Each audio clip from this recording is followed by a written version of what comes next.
One more data they have given is the least radius of cam is 30 mm.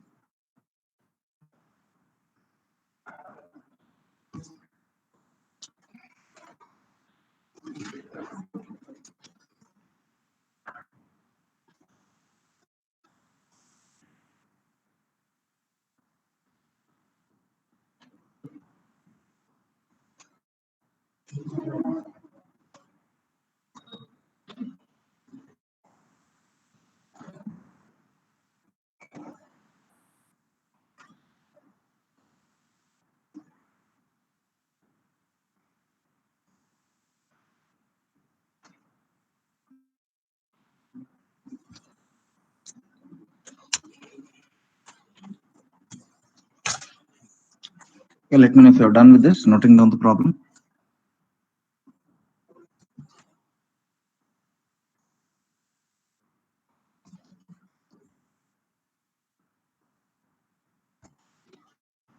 Yes, sir.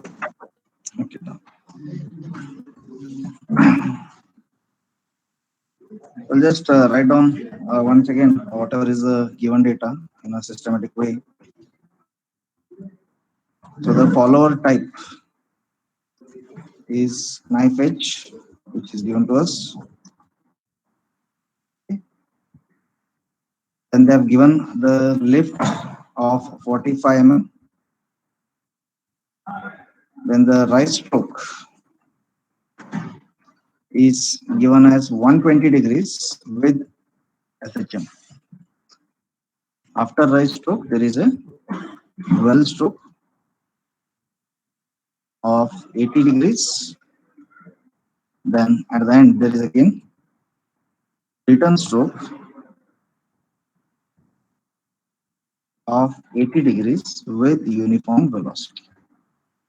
They also given us the minimum radius of cam, which we also call as base circle radius, given to us as 30 mm. Okay, the problem statement is very clear. So with this data, we are supposed to construct the cam profile.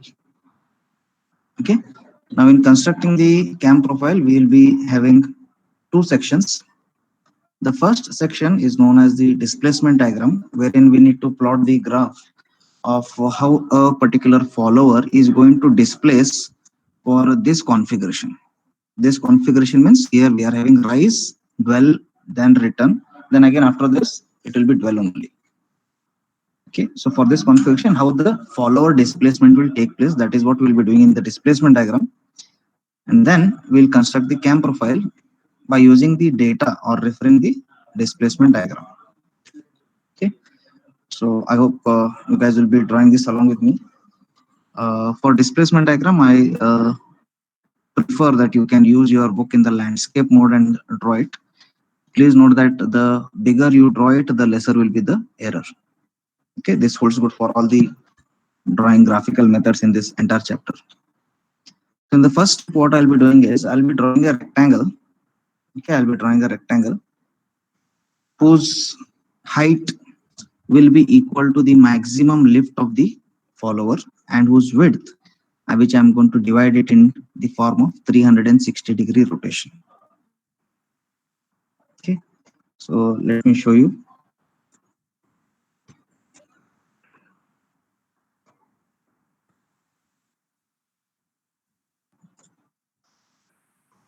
See, here height I'm going to take it as the maximum lift, which is 45 mm, and width. Okay, width should be in the fraction or in the scaling factor of 360, because the cam makes one complete rotation. We need to draw the displacement diagram for one complete rotation, which is 360 degrees. So I'm going to draw this in terms of 360. So you can either draw it 360 mm if it's, or you can scale it down to 180 mm also. Okay, as far as the lift is concerned, that is which is 45 mm, there you please do not use any sort of scaling, but for the width you can use whatever scaling factor you need, you can use that. So let me take it as 360 only in my case. So you can make it as 180 also if you want. Okay, that is 1:2 ratio. I am taking 1:1 ratio here.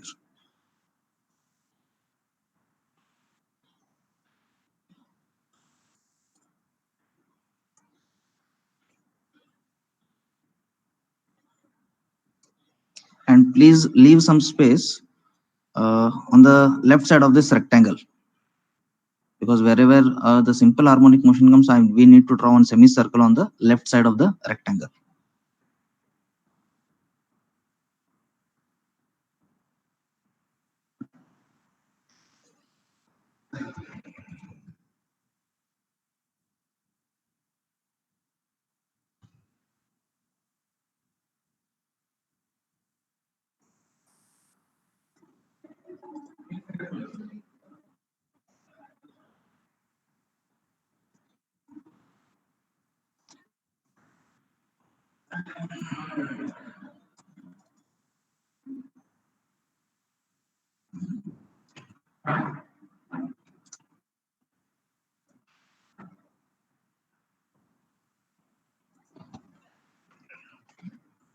Okay, done.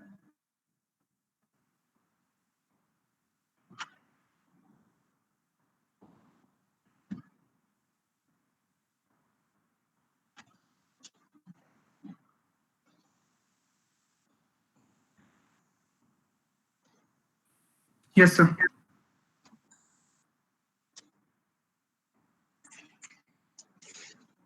So now this width, which is of 360 degrees, I need to divide this into the configuration of this particular cam profile. That is, I need to divide this into rise stroke, which is followed by dwell, which is followed by return, then remaining portion will be again dwell. So first thing is the rise stroke is 120 degrees. So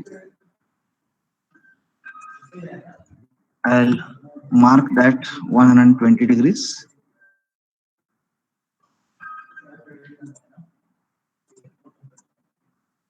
Let me show the dimension for that.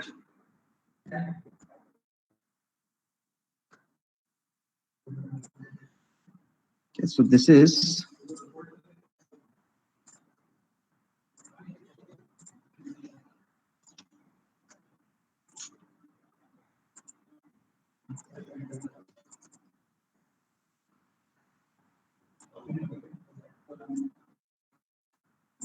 120 degrees I have marked, which represents the dwell stroke, rise stroke. Okay, then it is followed by the dwell of 80 degrees. So I'm going to measure this 80 and mark this. Okay, after dwell, we are having the return stroke, which is of 80 degrees. So I'll mark that one also.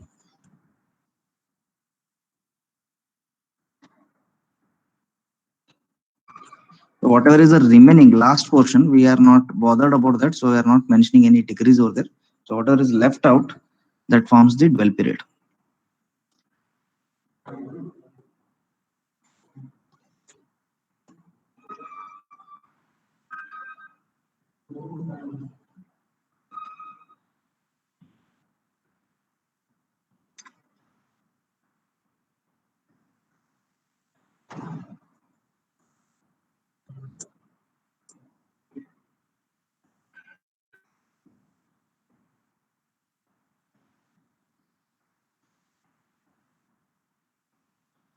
Done? Yes, sir. Now, to get the cam profile, uh, the curve of the cam profile should be as smooth as possible. So in order to get this smooth profile, I need to ensure that the rise stroke and return stroke displacements are measured at multiple points. If I just measure it at 1 or 2 points, then I'll get very less number of points to draw the cam profile. And if less number of points are there means the smoothness will not be achieved here. So in order to make sure that the cam profile is smooth, I need to ensure maximum number of points, displacement points in the rise as well as the return stroke. So the standard method what we are going to follow is we are going to divide this rise stroke and return stroke into equal number of parts, say 6. Minimum you have to do it 6. Do not go with less than 6 parts. So either 6 or 8 or 10. Of course, for your size of the book that you are using, 6 would be optimum. That is why we are going to divide this into 6 equal parts. Okay.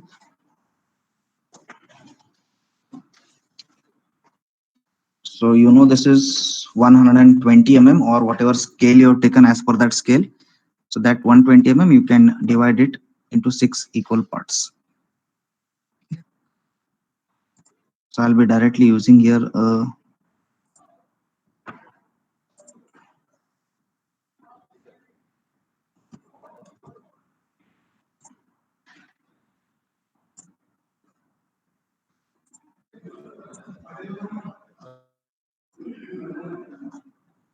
okay, in this way.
So the numbering has to be done for all the points here.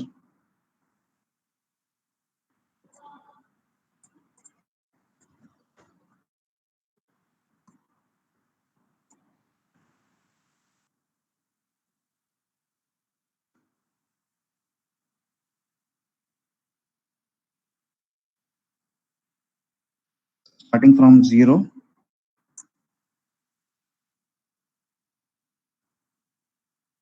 then we have 1, 2, and so on.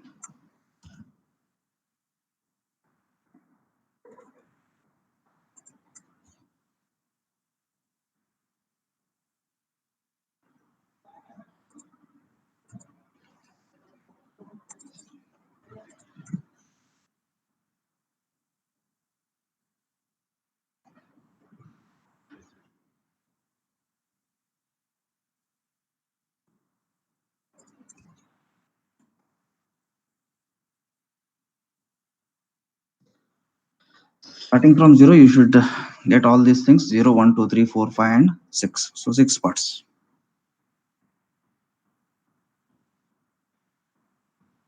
Okay, please repeat the same step for the return stroke as well. So you'll have to, if you have divided rise stroke in 6 parts, then ensure that the return stroke is also divided into 6 parts.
So this will start from 7.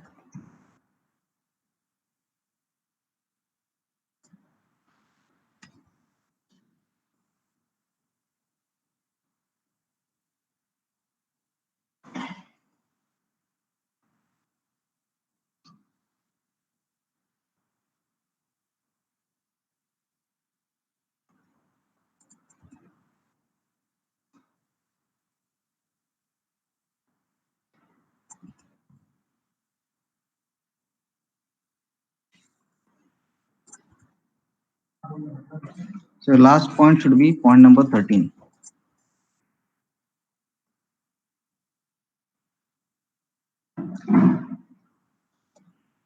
Okay, the last point of the return stroke should be point number 13. Is it clear till this step?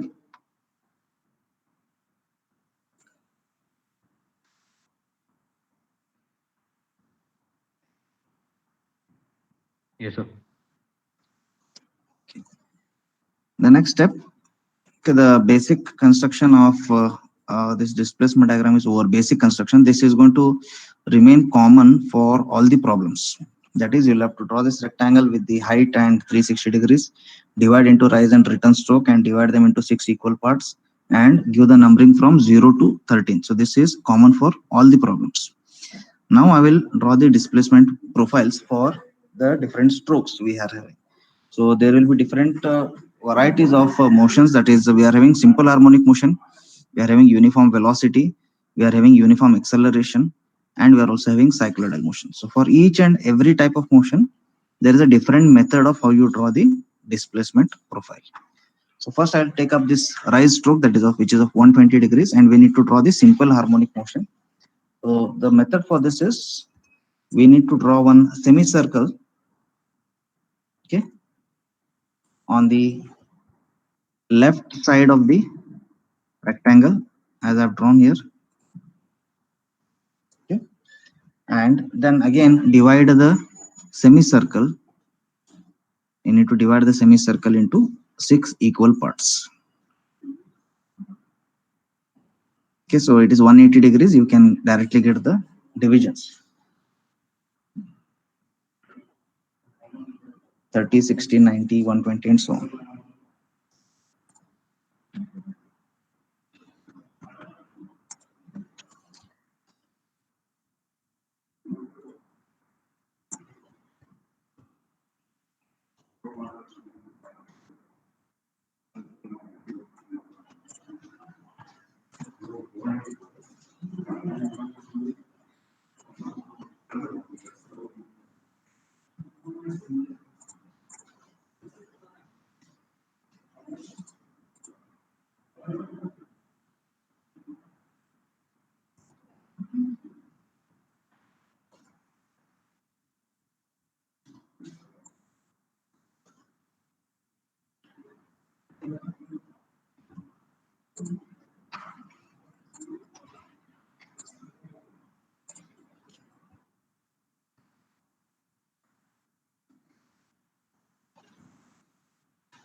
You done?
Done till here?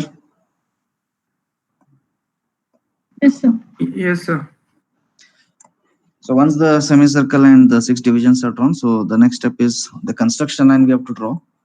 So I have to take the first division. Now the one line which I have highlighted is the first division. So I'm going to number them in the clockwise. Again, this will be 0, and this is your first line. This will be your second line, third line, fourth, fifth, and this is the sixth line. Okay.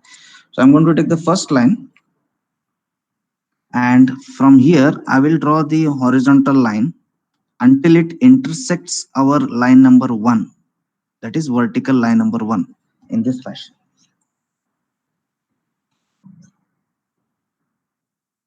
Okay. So from the first semicircle division, I have drawn a horizontal line until it intersects line number 1 of vertical divisions. Similarly, I will take the second division of the semicircle and draw the horizontal line up till the second line of the vertical division in this fashion. Okay, the same thing can be done for the third, fourth, and fifth line. So third line up to third intersection, fourth line up to fourth intersection, and fifth line up to fifth intersection. Okay, you can also do the sixth line up to sixth intersection. It will come over here.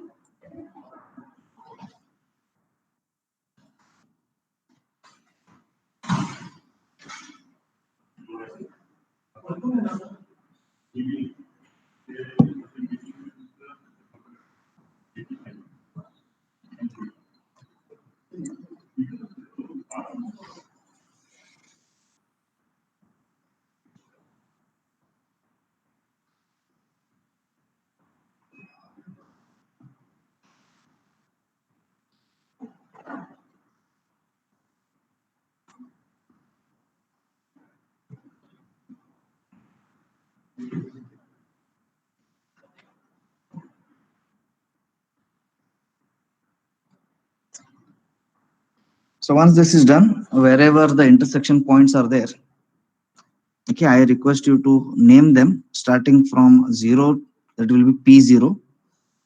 This point, that is the line number 1, you can name it as P1. For this, it will be P2. And for this intersection, P3, P4, P5, and P6. So we have to join all these intersection points by a smooth curve. Okay. So I'm going to join them by a smooth curve. Starting from this point,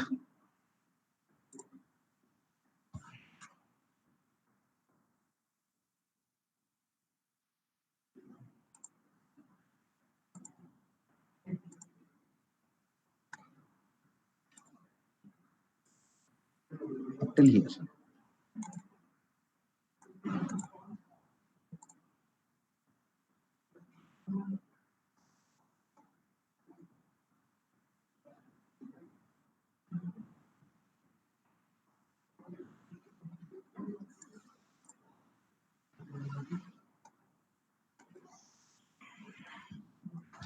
So you're going to get a line something like this.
Is it over?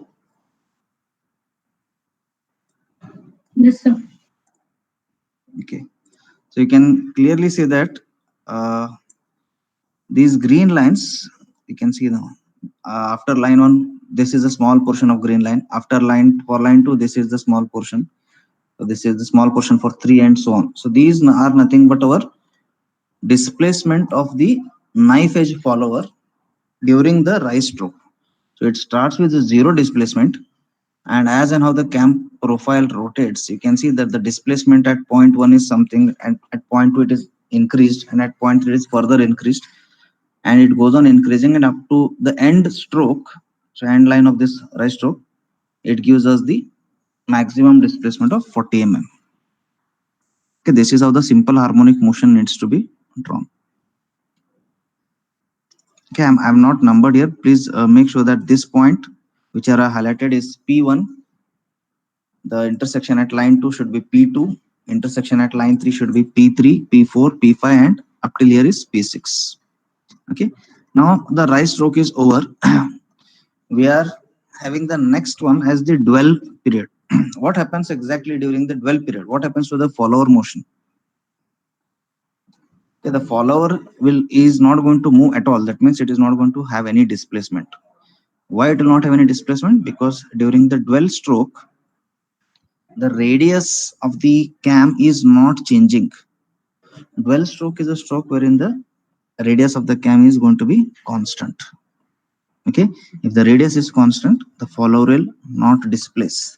So this follower displacement diagram, whatever curve I have drawn till here, this curve will continue up to the 7th position by a horizontal line. So I'll just draw the line once again, a horizontal line, which indicates that if it's horizontal means there is no displacement taking place in the dwell stroke. So from point 6 where I had stopped in the rise stroke, now I have completed the dwell period and I have come to the point 7. Okay. So now I have to draw the displacement for the remaining return stroke. Okay, always remember now one important point. During the rise stroke, the bottom left corner was our starting point and the top right corner was our end point for the rise stroke. When you come to the return stroke, now the top left corner of the stroke is our starting point and the bottom right corner will be our ending point. Now, what type of motion it is having during the return stroke? It is having the uniform velocity. So when it is uniform velocity, that's the most easiest method. All you have to do is draw a line from the starting point of the stroke, that is this one, to the ending point of the stroke. Okay. So your displacement diagram is over now. So again, what you have to do? This point is P7. Wherever the displacement diagram intersects at line number 8, that becomes your P8. Similarly, P9, P10, P11, P12, and P13. So you should be able to get these P points, P1 to P12, actually, P1 to P12, which we are going to utilize them to draw in the cam profile. Excuse me, sir. Yes? So in the right stroke, we have divided into 6. So return also should be 6, or that can be varied. No, it has to be strictly 6. Okay. Means, of course, see, variation will not make much difference, but we will follow this same protocol. Yes, sir. In practice, what happens, I'll tell you. Now the problems that we are solving. Okay, if you see the rise stroke and return stroke, they are almost of not much difference. Say 120 degrees, 80 degrees, or at the max it will be 120 and 100 degrees. Okay, if you come across a problem which has variation in the strokes, okay, then you can change that division also, depending upon how big it is.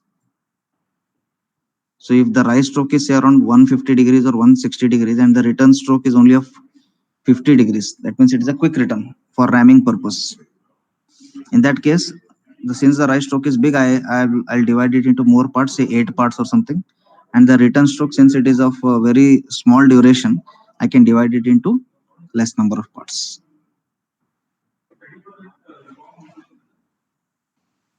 So how we have to name this one?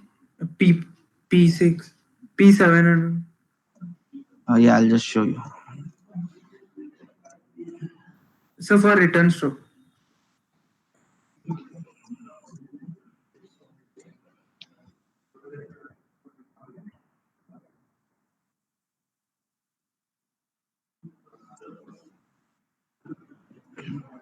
See, these points become P7.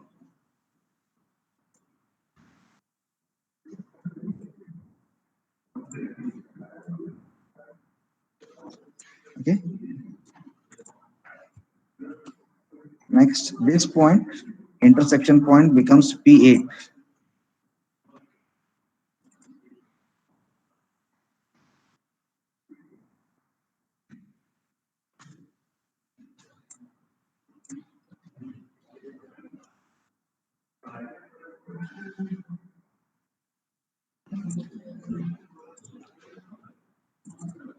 This becomes P9 over here.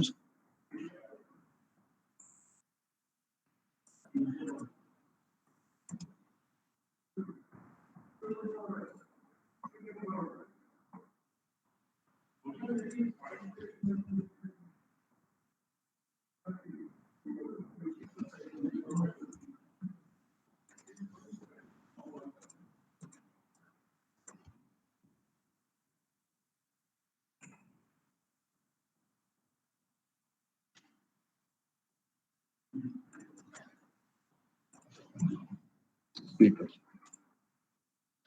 So this is how your numbering should come. P7, P8, P9, P10, P11, and P12. Okay, we are not writing P13 because it is the displacement will be 0 there for P13. Okay, similarly for right stroke also I am not writing P0 because for P0 the displacement is 0. So I have to start with P1, P2, P3 and so on.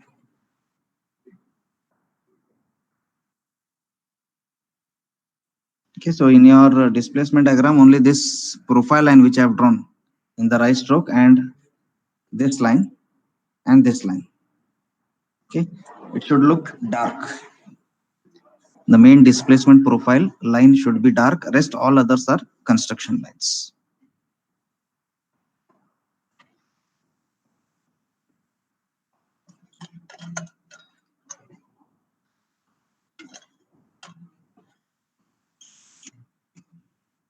Is it clear? Yes, sir. Okay.